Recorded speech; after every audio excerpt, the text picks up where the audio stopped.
Dhaka city corporation উত্তর মাননীয় প্রশাসক দায়িত্ব নেওয়ার পর থেকে উনি কিছু ভালো উদ্যোগ নিয়েছেন। এর মধ্যে হচ্ছে পুরান বাণিজ্য মেলা মাঠ, যেটা আগারগাঁওতে অবস্থিত। এখানে হচ্ছে উনি আগামী পবিত্র ঈদুল ফিতরে ঈদের জামাতের উদ্যোগ নিয়েছেন।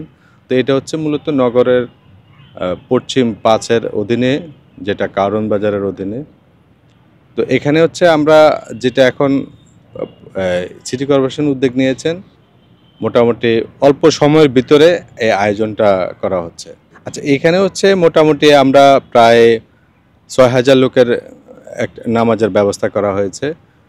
এভাবে হচ্ছে ২-৩টা জামাত হওয়ার সম্ভাবনা আছে, যেহেতু উপদেষ্টা মহোদয়রা থাকবেন, মাননীয় প্রশাসক মহোদয় থাকবেন, আরও রাষ্ট্রের গুরুত্বপূর্ণ ব্যক্তিবর্গ থাকবেন, প্রশাসনের ব্যক্তিবর্গ থাকবেন প্রথম জমাতে। তো এরপরে আস্তে আস্তে আরও ২-৩টা হবে। আর এখানে আমরা মোবাইল টয়লেটের ব্যবস্থা আছে, উজুর ব্যবস্থা থাকবে, এরপরে হচ্ছে ইলেকট্রিক কারেন্টের ব্যবস্থা থাকবে, ফ্যানের ব্যবস্থা থাকবে। সার্বিক ব্যবস্থা যদি বৃষ্টি আসে, আমরা সেই জন্য উপরে তেরপালের ব্যবস্থা আছে, বৃষ্টি যেন কোনো রকম নামাজে বিঘ্নতা না ঘটায়, সেজন্য ব্যবস্থাগুলো থাকবে। সে মাননীয় এলজিআইডি উপদেষ্টা কালকে একটা কথা বলেছেন যে ঈদের জামাতের পরে হচ্ছে এখানে আপনার একটা মিছিল হবে, র্যালি হবে, একটা আনন্দ উৎসব হবে, দিনব্যাপী এখানে কেনাকাটা হবে, বেচা কিনা হবে। সিটি কর্পোরেশন সিদ্ধান্ত নিচ্ছে, এটা এখনো ফাইনাল হয়নি আর কি।